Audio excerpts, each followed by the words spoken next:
So class 10th last time हमने class में circulation वाला चैप्टर स्टार्ट किया था जिसे आप ट्रांसपोर्टेशन भी कहेंगे।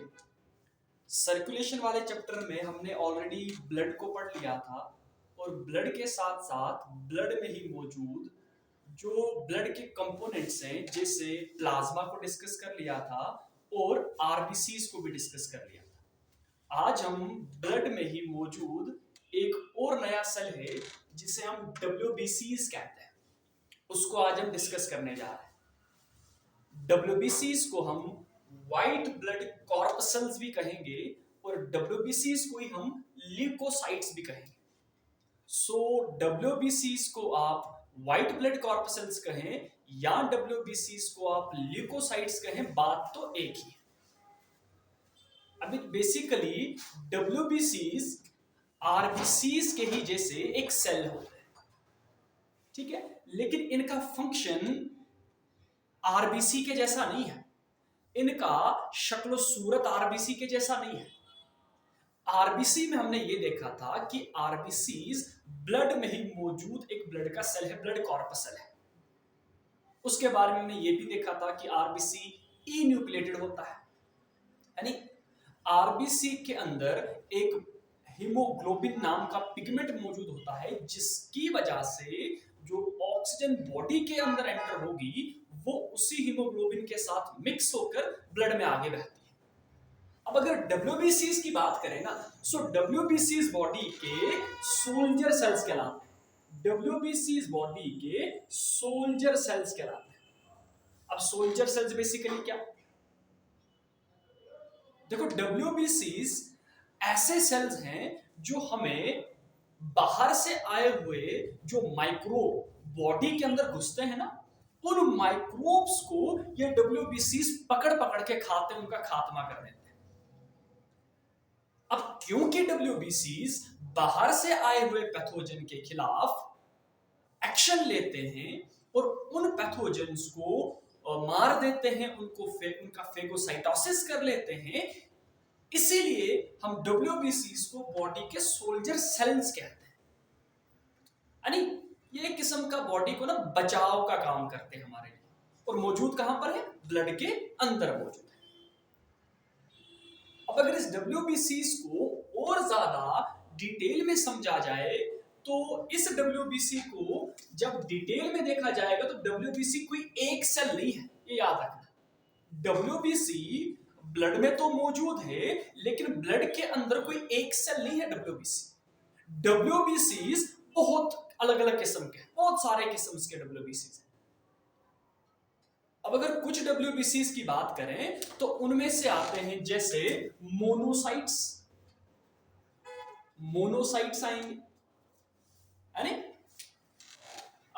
न्यूट्रोफिल्स है, ठीक है। एसिडोफिल्स भी हो गए, ठीक है। अच्छा, लिम्फोसाइट्स भी हो गए और बेसोफिल्स भी हो गए।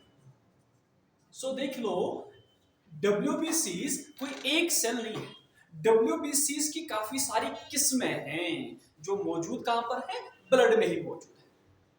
अब देखो, मेन काम तो WBCs का क्या है? बाहर से आए हुए पैथोजन के खिलाफ लड़ना है और एक इंसान की बॉडी को बचाना है। सो सिंपल जबान में कहें तो WBCs बॉडी में ना इम्यूनिटी देने का काम करते हैं।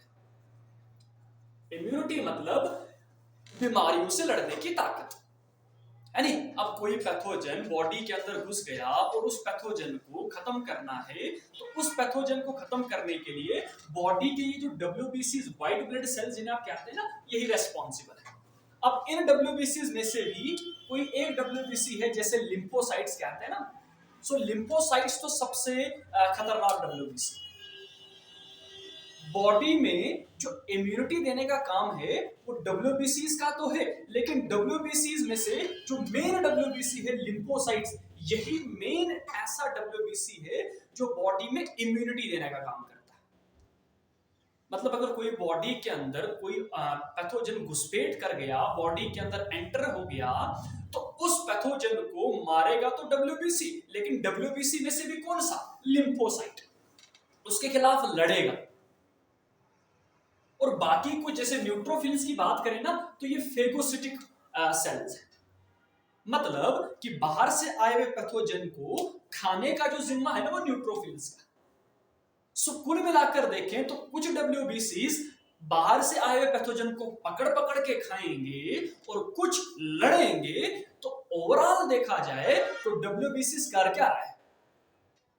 बॉडी को बाहर से आए हुए पैथोजन से बचा रहे हैं। तो क्योंकि डब्ल्यूबीसीज बचा रहे हैं, इसीलिए डब्ल्यूबीसीज को सोल्जर सेल्स कहते हैं। ये डिफेंस का काम करते हैं, यानी इस तरीके से डब्ल्यूबीसीज एक इंसान के ब्लड में रहकर एक इंसान की बॉडी को बचाते हैं, उसको इम्यूनिटी देते हैं। हालांकि इन पांचों की पांचों डब्ल्यूबीसीज को डिटेल में आपको पढ़ना है, क्लास 11th में फिजियोलॉजी वाले पोर्शन में हम पढ़ाते हैं ना, तो वहां पर आपको डिटेल में समझना है। सो फिलहाल अभी आप डब्ल्यूबीसीज में 10th लेवल में कितना याद रखेंगे? डब्ल्यूबीसीज व्हाइट ब्लड कॉर्पसेल्स को कहेंगे, डब्ल्यूबीसीज को ल्यूकोसाइट्स भी कहेंगे, और डब्ल्यूबीसीज बेसिकली करते क्या है? ये बॉडी के सोल्जर सेल्स हैं, मतलब बॉडी को बचाएंगे किससे? बाहर से आए हुए पैथोजन से। कैसे? कुछ उनको खाएंगे और कुछ उनसे लड़ेंगे, उनको मार देंगे, खत्म कर देंगे। यानी समझ आ रही ना बात? हाँ, एक और चीज आपने याद रखनी है कि ब्लड में जो डब्ल्यूबीसीज का नंबर है ना, वो आरबीसीज के मुकाबले काफी कम है, यानी बहुत कम होता है डब्ल्यूबीसीज का नंबर आरबीसीज के कंपैरिजन में। ये एक छोटी चीज आप और याद रखेंगे। इसके साथ साथ कि आरबीसीज हमने देखा था इन्यूक्लिएटेड हैं, लेकिन डब्ल्यूबीसीज न्यूक्लिएटेड। ये न्यूक्लिएटेड सेल है, मतलब इनके पास न्यूक्लियस मौजूद होता है। आरबीसी के पास कोई न्यूक्लियस वगैरह नहीं था, इसीलिए आरबीसीज को इन्यूक्लिएटेड सेल बताया गया। लेकिन डब्ल्यूबीसी के पास क्योंकि खुद का न्यूक्लियस है, इसीलिए ये न्यूक्लिएटेड सेल है। यानी सो ये दूसरा सेल हो गया जो ब्लड में आरबीसी के अलावा मौजूद होता है। हमने देखा था ना कि ब्लड को दो हिस्सों में बांटा गया, एक ब्लड प्लाज्मा और एक ब्लड सेल्स या ब्लड कॉर्पसेल्स। ब्लड कॉर्पसेल्स में आरबीसी को हमने समझा था, नंबर 2 डब्ल्यूबीसीज हो गया, और इसी में एक और आता है जिसे ब्लड प्लेटलेट्स कहेंगे। यानी अब हम ब्लड प्लेटलेट्स को भी थोड़ा सा जानेंगे कि ये ब्लड प्लेटलेट्स क्या करते हैं, और ये ब्लड प्लेटलेट्स बेसिकली है क्या चीज? ब्लड प्लेटलेट्स, इन्हें आप सिंपल प्लेटलेट्स भी कहो या ब्लड प्लेटलेट्स कहो, एक ही बात। हालांकि ब्लड प्लेटलेट्स को थ्रोम्बोसाइट्स भी कहेंगे, इन्हें हम थ्रोम्बोसाइट्स भी कहते हैं। सो ब्लड प्लेटलेट्स को प्लेटलेट्स बोलो, थ्रोम्बोसाइट्स बोलो, बात तो एक ही। यानी अब देखो, जैसे आरबीसी ने क्या काम किया, ली हुई ऑक्सीजन को अपने साथ चलवाता गया। डब्ल्यूबीसी ने काम क्या किया, बाहर से आए हुए पैथोजन के खिलाफ लड़ा। अब प्लेटलेट्स यानी कि थ्रोम्बोसाइट्स क्या करेंगे? देखो, कभी कभार हम इंसान की बॉडी में मान लो 2 मिनट के लिए मान लो कि मेरी स्किन पर ना कहीं कट लग गया, चोट लग गया, गहरा घाव लग गया, वाउंड लग गया, तो ऑब्वियस सी बात है यहां से कुछ टाइम के बाद, चोट लगने के तुरंत बाद ब्लड बहना स्टार्ट हो जाएगा। यानी इंजरी वाली साइड से तो ब्लड ही बहेगा। तो अब मान लो मेरे हाथ पे चोट लग गई, कट लग गया, तो यहां से ब्लड बहना स्टार्ट हो गया। यानी अब ये जो ब्लड बहना स्टार्ट हो गया, तो बेसिकली उस दौरान होता क्या है, जैसे किसी इंजरी वाली साइड से, मान लो ये आपकी बाजू है कोई, या कोई भी बॉडी का कोई पार्ट है, और इस वाले टुकड़े में क्या हो गया, घाव लग गया, और इस वाले टुकड़े से ब्लड का रिसाव बाहर की तरफ स्टार्ट हो जाएगा। यानी अब जैसे ब्लड इंजरी वाली साइड से बाहर निकलेगा, बाहर निकलना स्टार्ट हो जाएगा, तो ब्लड में ही मौजूद ये जो ब्लड प्लेटलेट्स नाम के सेल्स है ना, ये यहां पर रप्चर हो जाएंगे, फट जाएंगे। यानी सो इंजरी वाली साइड से जैसे ही ब्लड निकलना स्टार्ट हो जाएगा तो वहां पर जो ब्लड में मौजूद ब्लड प्लेटलेट्स है ना वो फट जाएंगे, रप्चर हो जाएंगे, और उन्हीं के रप्चर होने की ही वजह से कुछ टाइम के बाद वो वाली जगह क्या हो जाएगी, उस वाली जगह से ब्लड का रिसाव जो है बाहर की तरफ आना बंद हो जाएगा।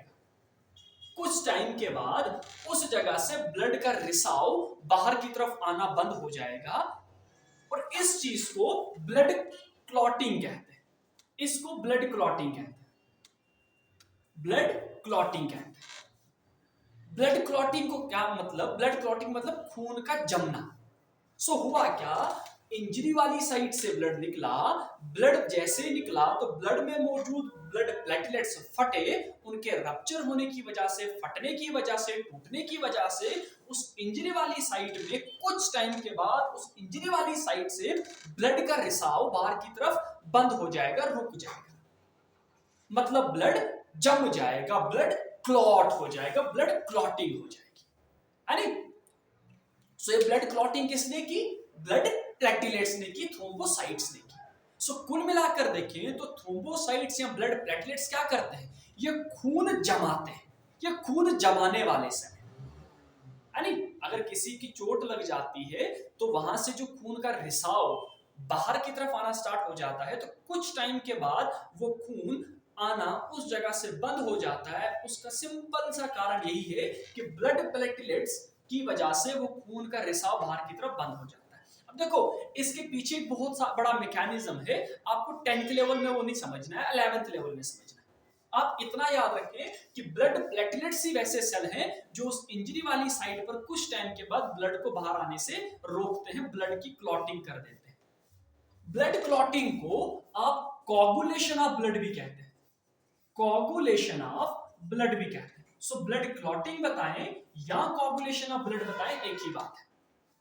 हाँ, हालांकि आपको यहां पर एक चीज थोड़ा दिमाग में रखनी पड़ेगी कि ब्लड जो क्लॉट होता है वो सिर्फ ब्लड प्लेटलेट्स के ही जिम्मे नहीं है। ब्लड में कुछ ऐसी चीजें मौजूद होती है, कुछ खास किस्म के फैक्टर्स मौजूद होते हैं जिन्हें क्लॉटिंग फैक्टर्स कहते हैं। ब्लड में कुछ खास किस्म के फैक्टर्स होते हैं जिन्हें क्लॉटिंग फैक्टर्स कहते हैं। उन क्लॉटिंग फैक्टर्स का भी बहुत अहम रोल यहां पर हो जाता है। सो ब्लड प्लेटलेट्स और ब्लड में ही मौजूद कुछ क्लॉटिंग फैक्टर्स मिल करके ब्लड को क्लॉट कर देते हैं, ब्लड को बाहर आने नहीं देते। अब 2 मिनट के लिए मान लो अगर किसी इंसान के ब्लड में ये क्लॉटिंग फैक्टर नहीं है तो उस इंसान का ब्लड थोड़ी ना जमेगा, क्योंकि क्लॉटिंग फैक्टर ब्लड में मौजूद है ही नहीं। सो क्लॉटिंग फैक्टर्स का भी होना ब्लड में बहुत जरूरी हो जाता है। सो अगर क्लॉटिंग फैक्टर नहीं होंगे तो उस इंसान का ब्लड क्लॉट नहीं होगा।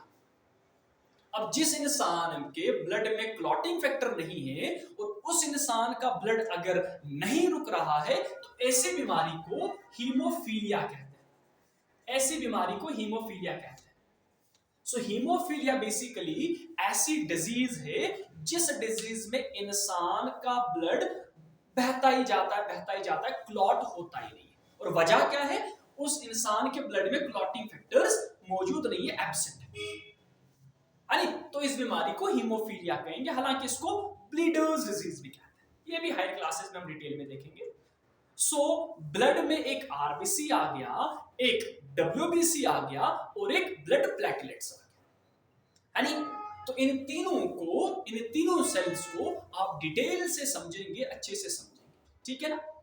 और रही बात, आप सब बच्चे जानते हैं कुछ टाइम से क्लासेस दोबारा से ऑफ करनी पड़ी हैं, तो जब तक ना माहौल ठीक होता है तब तक तो हम ऐसे ही चलते जाएंगे। होप आप सब अच्छे से इसको रिवाइज करेंगे घर में और अच्छे से पढ़ेंगे। ओके।